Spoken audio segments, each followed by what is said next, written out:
Halo manusia-manusia halu dan friend-friend gue dimanapun kalian berada, ketemu lagi sama gue Teddy di channel Pencari Anu. Gimana kabarnya kalian? Semoga baik-baik aja dan sehat-sehat selalu. Dan buat yang lagi terkena musibah, harap bersabar dan tetap semangat. Semoga musibah dan masalahnya cepat terselesaikan dan bisa beraktivitas normal kembali seperti biasanya. Kali ini kita kedatangan Honda Vario 150cc di malam hari ya guys. Dan ownernya mengeluh kalau motornya ini, mari kita dengarkan sama-sama.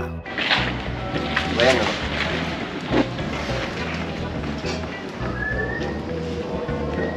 Aku besok dulu kayak dokter gitu. Iya kan? Oh, kayak dokternya. Ya udah nggak apa-apa. Mas tahu. Nggak pernah sama kali. Coba cek aja sih. Krek-krek bunyi gitu soalnya kalau lagi kena tanjakan gitu. Sok depan bocor. Sok depan bocor. Remnya ngaruh nggak? Ah iya rem. Gue tambah kan kayaknya tuh. Dalam nggak? Ya udah gitu. Sama itu kagak nyangkut. Nggak gigit ya? Iya. Di Kemarin gue nyelonong mau nabrak mobil apa sih? Kita pencet masih nyelonong aja kan dia? Iya. Iya. Mau nabrak. Sebab ini Ujung-ujungnya kaki yang Bruh. kaki yang apa namanya? Ini kan bocor nih dia. Ini bocor larinya ke apa sih? Ke kampas. Licin. Iya, licin, nggak gigit dia. makanya musim hujan kemarin tadi hujan aduh. Iya nyelonong pasti. Nah, eta keluhan ownernya ya guys. Jadi ownernya ini sudah konfirmasi ke dokter Kiwai bahwa motornya ini akan diantar pada malam hari ya guys. Dikarenakan datangnya malam hari, jadi dieksekusinya keesokan harinya ya guys ya. Seperti apa penanganannya? Simak videonya, jangan di skip-skip. Siapin gorengan dan kopi, yuk kita ngek.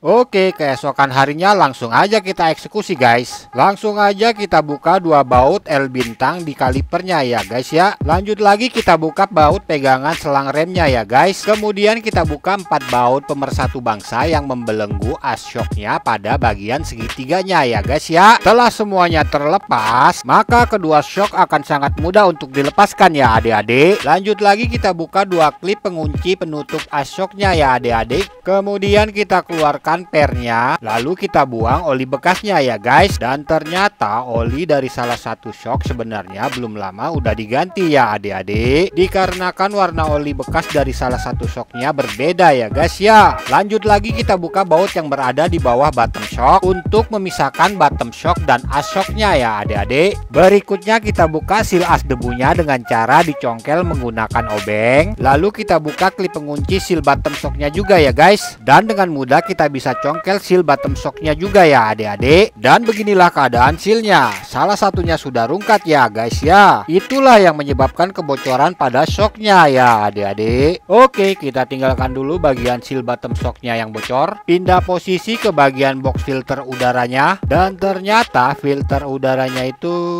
mari kita saksikan sama-sama.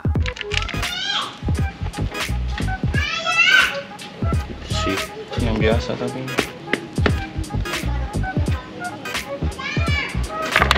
Biasa jelek.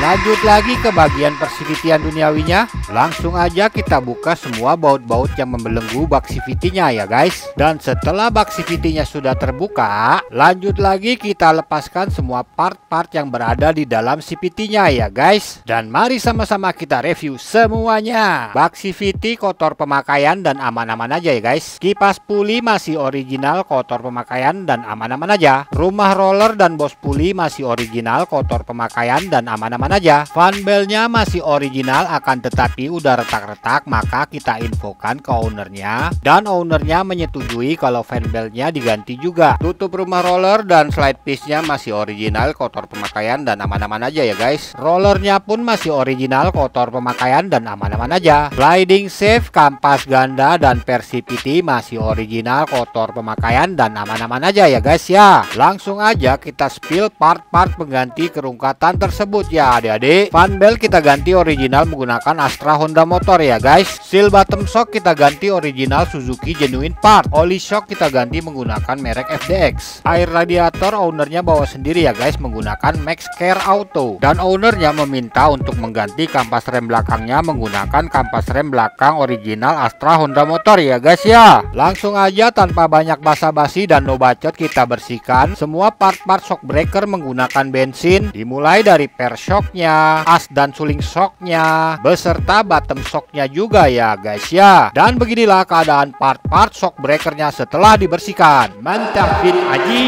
Kemudian kita rakit kembali semua part-part shock breakernya yang sudah dibersihkan tersebut, dimulai dengan pemasangan seal bottom shocknya, kemudian dikunci menggunakan klip pengunci seal bottom shocknya ya guys, dan ditutup menggunakan seal debu bottom shocknya ya adik-adik. Selanjutnya kita masukkan as shocknya ke dalam bottom shocknya ya guys, kemudian dikunci menggunakan baut yang berada di bawah bottom shocknya, lalu dikencangkan ya guys ya. Langkah berikutnya kita masukkan oli shocknya yang baru ya guys, dan sesudah oli shock yang baru dituangkan sesuai takarannya, langsung aja kita masukkan per shocknya ke dalam as shocknya ya guys. Dan perlu diingat per yang renggang di atas dan yang per yang tidak renggang di bawah ya adik-adik. Dan langkah terakhir reparasi shock yang bocor, kita tutup as shocknya menggunakan penutupnya, lalu dikunci menggunakan klip penguncinya ya guys ya. Sebelum kedua shocknya dipasangkan, mari kita bersihkan terlebih dahulu kalipernya menggunakan bensin ya guys, kemudian disikat-sikat menggunakan koas agar oli shock yang bocor di kalipernya hilang ya guys ya. Oke, lanjut pemasangan kedua shock breakernya ke segitiga ya guys. Akan tetapi keempat baut yang berada di segitiga jangan dikencangkan terlebih dahulu ya guys, karena bottom shocknya harus disejajarkan menggunakan as roda supaya tidak tinggi sebelah ya adik-adik. Setelah kedua shock breaker terpasang dengan sejajar, kita bersihkan lagi kaliper dan kampas remnya menggunakan karbu cleaner ya guys. Kemudian kita pasangkan kembali rodanya ke alamnya ya guys, lalu kita bersihkan juga disc cakramnya menggunakan karbu cleaner ya adik-adik. Lanjut lagi kita pasangkan kalipernya ke posisi asalnya, lalu kita belenggu kalipernya menggunakan dua baut pemersatu bangsa, dan kita belenggu juga bracket selang remnya ya guys. Dan langkah terakhir kita kencangkan as rodanya juga ya guys ya. Pindah posisi ke bagian persivitian duniawinya, langsung aja kita bersihkan bagian crankcase area CVT-nya menggunakan bensin beserta part-part yang berada di dalam CVT-nya ya guys. Dan untuk bagian mangkok kampas gandanya hanya kita amplas menggunakan amplas kasar supaya permukaan dalamnya rata ya guys ya. Setelah semua part yang dicuci dengan bensin tadi sudah kering, langsung aja kita susun kembali rollernya ke dalam rumah roller ya guys. Kemudian kita tutup rumah rollernya, lalu kita pasangkan kembali ke krek as ya guys. Langkah selanjutnya kita pasangkan fan beltnya beserta kipas pulinya ya guys. Lanjut lagi kita pasangkan kembali sliding shaft-nya, kemudian kita pasangkan kembali mangkok kampas gandanya juga ya guys. Dan selanjutnya kita kencangkan puli depan dan belakangnya menggunakan impact sakti andalan kita ya adik-adik. Kemudian kita tutup menggunakan bak CVT, lalu kita belenggu menggunakan baut-baut pemersatu bangsa ya guys ya. Lanjut lagi ke bagian perinjeksiannya, langsung aja kita lepaskan semua soket-soket kabel yang terhubung ke throttle body ya guys. Kemudian kita lepaskan juga kedua baut yang membelenggu intake-nya ya guys. Berikutnya kita kendorkan baut klem filter udara yang menuju throttle body ya guys. Dan dengan mudah selang filter udara akan terlepas dengan cara dicongkel menggunakan obeng ya guys. Kemudian kita lepaskan juga hugger air blade-nya ya guys. Lanjut lagi kita lepaskan kedua mur yang membelenggu kedua tali gasnya ya adik-adik. Maka intake dan throttle bodinya akan terlepas. Mari kita cek setelan langsamnya ya guys. Bersih. Habis gue servis ini pas pemilu. Dan beginilah keadaan intake dan throttle bodinya. Throttle body kotor pemakaian dan aman-aman aja ya guys. Sedangkan intake-nya kotor pemakaian dan aman-aman aja ya guys. Dan langsung aja kita bersihkan intake beserta throttle bodinya menggunakan karbu cleaner ya guys. Dan beginilah keadaan intake dan throttle bodinya setelah dibersihkan. Wadidaw, mantul, mantap betul. Lanjut lagi kita pertemukan intake dan throttle bodinya. Kemudian kita kencangkan kedua baut yang membelenggu intake dan throttle bodinya juga ya guys ya. Dan setelah itu kita pasangkan kembali setelan langsamnya ya guys. Langkah berikutnya kita kembalikan lagi intake dan throttle bodinya ke posisi asalnya ya guys. Kemudian kita belenggu intake-nya menggunakan dua baut pemersatu bangsa ya guys ya. Dan dilanjut dengan pemasangan kedua tali gasnya juga ya adik-adik. Dan kemudian kita pasangkan pasangkan kembali soket-soket kabel yang terhubung ke intake dan throttle bodinya juga ya guys ya. Oke, lanjut lagi kita bersihkan Hager air blade-nya beserta box filter udaranya dan crankcase luarnya juga ya guys. Dikarenakan motor ini habis digunakan untuk pulang mudik ya guys ya. Dan ternyata setelah diteliti kembali ada salah satu kabel yang terputus dan terkelupas ya guys. Putus loh. Langsung aja kita sambung kembali kabel sensor speed yang putus tersebut. Kemudian kita lapisi menggunakan solasi hitam ya guys ya. Lanjut lagi kita pasangkan Hager air blade-nya beserta box filter udaranya ke posisinya masing-masing ya guys. Kemudian kita bersihkan dalam box filternya menggunakan bensin ya guys. Kemudian dikeringkan menggunakan lap ya adik-adik. Dikarenakan ownernya tidak mau mengganti filter udaranya, jadi kita tetap pakai filter udara yang lama ya guys. Dan langsung kita tutup kembali box filter udaranya ya guys ya. Oke, lanjut kita isi kembali air radiatornya ya guys. Dan untuk oli mesin ownernya tidak melakukan pergantian dikarenakan sudah diganti ya guys ya. Lanjut lagi kita kencangkan baut klem selang filter udaranya yang menuju throttle body ya guys. Beralih ke bagian pengereman belakang, kita lepaskan terlebih dahulu cover radiatornya ya guys. Kemudian kita lepaskan juga semua baut-baut yang membelenggu knalpotnya juga ya guys. Setelah knalpotnya sudah terlepas, lanjut lagi kita lepaskan baut-baut pemersatu bangsa yang membelenggu aremnya ya guys. Setelah baut-baut pemersatu bangsa sudah dilepaskan semuanya, langsung aja kita lepaskan aremnya beserta velgnya juga ya guys ya. Kemudian kita lepaskan kampas rem belakangnya yang lama, lalu kita ganti dengan yang baru ya adik-adik. Oke, kampas rem belakang sudah terganti. Langsung aja kita pasangkan kembali velg, arem, knalpot beserta cover radiatornya ya guys ya. Dan mari kita cek sound.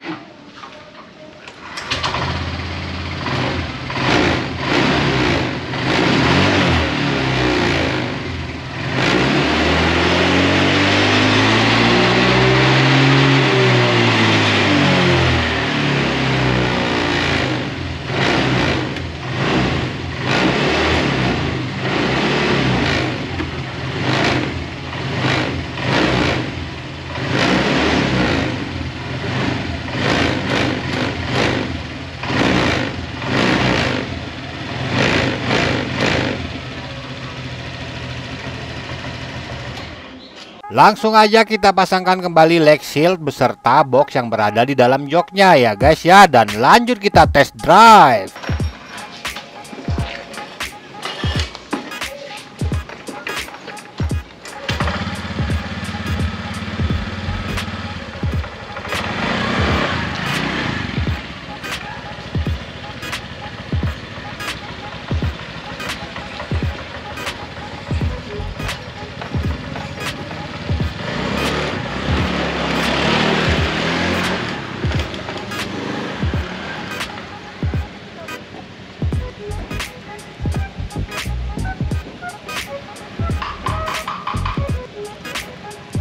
Oke, total biaya keseluruhannya adalah sebesar Rp500.000 ya guys. Itu udah semuanya ya guys, dari jasa servis shock, servis CVT, servis throttle body beserta spare part yang udah dibawa dan dibeli sama ownernya ya guys. Oke, ambil baiknya, buang buruknya, semoga bermanfaat. Subscribe, like, komen, dan share ke teman-teman kalian, ke tetangga kalian, ke merbot musola, ke anak-anak Karang Taruna jika kalian suka video ini, dan dislike aja jika kalian tidak suka. Gue Teddy pencari Anu, sampai ketemu lagi di konten berikutnya. Thanks for watching. Ngeng.